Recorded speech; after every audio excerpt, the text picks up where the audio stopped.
Foi lançada a nova versão do aplicativo CNH, que deve substituir a carteira digital de trânsito. É a CNH do Brasil. O aplicativo foi lançado junto com as novas ou com as mudanças na CNH.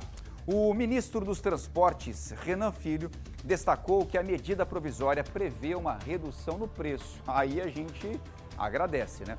Prevê uma redução no preço dos exames médicos necessários para retirar a carteira de habilitação. Entre as mudanças, o ministro também destacou que o motorista pode adquirir apenas a versão digital do documento de forma gratuita. Além da CNH do Brasil, o presidente Lula assinou a medida provisória do bom condutor. Como assim? Essa medida, ela garante ao motorista que não cometeu infração de trânsito ter a carteira de habilitação renovada automaticamente, sem precisar ir ao Detran e pagar novas taxas de renovação. Nós conversamos também com o coordenador do RENAC, do Detran da Paraíba, e ele falou um pouco dessas mudanças. Bora ver o que ele diz aí. Roda, por favor.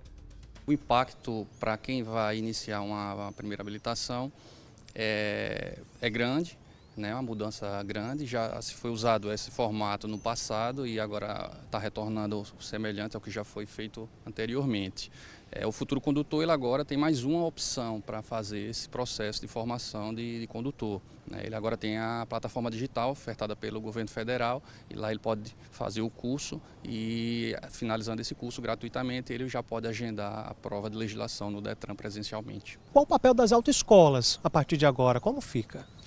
A autoescola vai continuar funcionando, né? Fica a critério do condutor, futuro condutor, a opção dele passar pela autoescola ou, como você disse, procurar um instrutor autônomo, credenciado ao Detran, para ofertar as aulas e preparar-se para encarar os exames no Detran.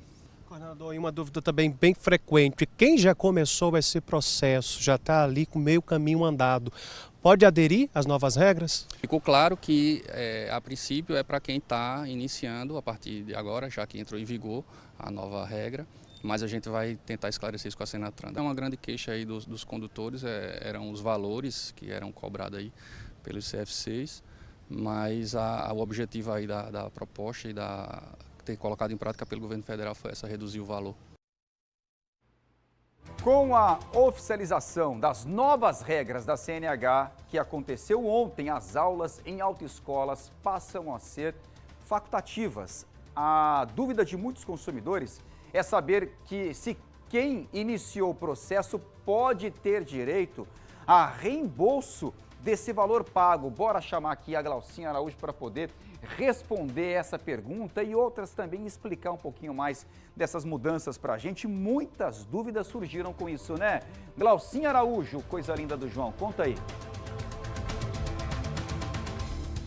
João, surgiram muitas mesmo. Por quê? Porque muita gente já tinha programado, já tinha pago até nas autoescolas. As pessoas fazem aí dividindo em várias parcelas.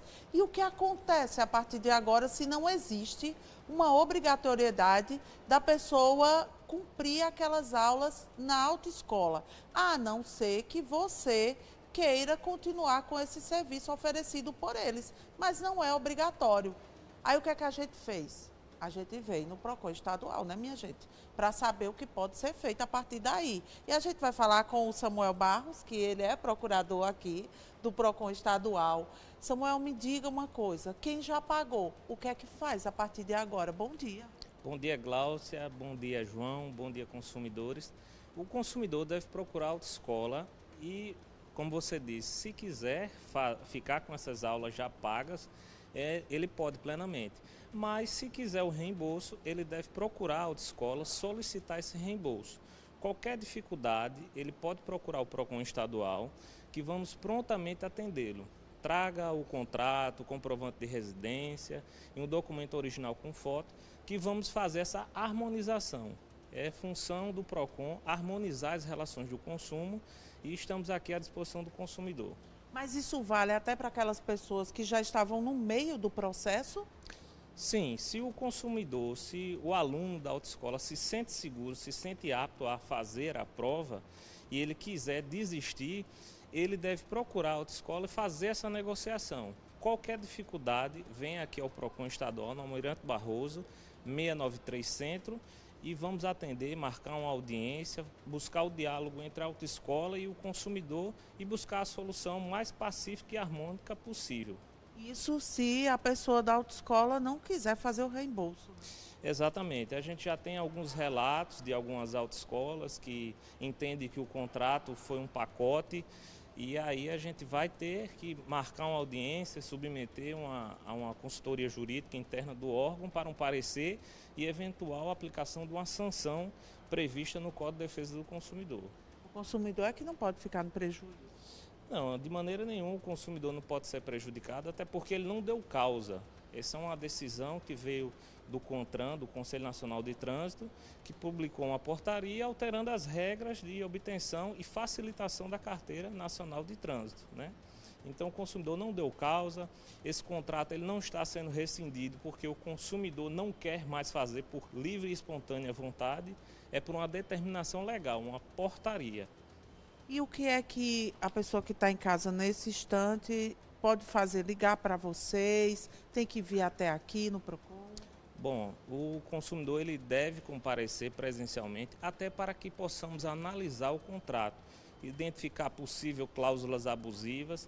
Então ele deve comparecer aqui à sede do PROCON estadual ou qualquer núcleo próximo de sua casa. Nós temos o PROCON estadual de João Pessoa, Cajazeira, nós temos vários núcleos, então o consumidor de toda a Paraíba, ele pode procurar o PROCON, que prontamente será atendido e será feito essa composição entre a autoescola e o consumidor.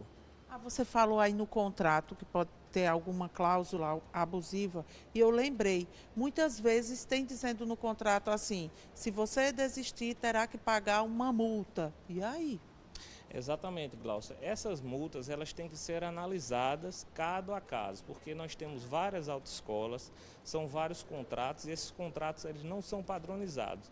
Então cada autoescola tem um modelo com cláusulas específicas e aí o consumidor deve trazer ao PROCON ou levar um advogado de sua confiança, se não tiver condições de contratar um advogado, buscar a Defensoria Pública e aí será feita uma análise à luz do Código de Defesa do Consumidor, à luz do Código Civil e dado um parecer ao aluno, ao consumidor, identificando se essa cláusula é abusiva ou não.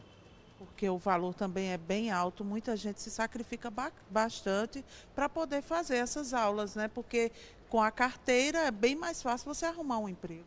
Exatamente, tem profissões que dependem de uma carteira de habilitação e, como você falou, tem 20 milhões aproximadamente de pessoas que dirigem sem habilitação. Mas fica um questionamento, será que essa redução vai diminuir o número de acidentes no nosso trânsito, vai melhorar? Ou será que não? Então, assim, são reflexões que devemos fazer e asseguro a você o seguinte, que o consumidor, você que está nos ouvindo, se não se sente seguro em conduzir um veículo, faça as aulas até que obtenha segurança para uma possível aprovação no DETRAN. Então, permaneça, se você não se sente seguro, permaneça fazendo suas aulas até que tenha total segurança em conduzir um veículo. Tá certo, muito obrigada, tá? Obrigado, bom dia. É isso, porque você tem a decisão nas suas mãos. Se você quiser continuar fazendo as aulas, você pode. Se você não quiser já se sentir seguro, você não precisa. Então você já conversa com o dono da autoescola e diz que quer o seu dinheiro daquele período ali que você não vai cumprir até o final aquele contrato. Agora, lembrando, a gente tocou num assunto importante, que no Brasil são 20 milhões de condutores sem carteira de habilitação. Por isso é que essas novas regras, elas estão aí, por conta exatamente desse ponto, porque essas pessoas, quando são flagradas aí em fiscalizações, elas informam que não têm a carteira porque não têm condições de pagar por ela. Então, nesse caso, o governo federal disse que é possível uma redução de 80% nos valores aí cobrados pelas autoescolas e também nesse processo de tirar a carteira de habilitação. Então, para fazer essa economia e tirar também aquela questão de tanta burocracia na hora de fazer a carteira, é que essas regras foram criadas. A gente espera que mude bastante tudo aqui, agora o que a gente vê, para que os motoristas, esses que andam aí de forma irregular, eles consigam tirar as suas habilitações e eles entendam que trânsito é uma coisa que a gente precisa ter segurança, que a gente precisa dirigir pela gente e pelo outro para evitar exatamente acidentes, que a gente tem um número muito grande no país. É isso, João. Eu volto com você. Agora cá entre nós, se não tem carteira, não tem que dirigir. Pelo amor de Deus. E quer um conselho? Quer um conselho? Continua fazendo as aulas. Se você não fez, passa a fazer. Vai te deixar um motorista, 100% motorista muito melhor. Obrigado, viu, Glaucinha? Valeu pelas informações, agradeço ao nosso entrevistado.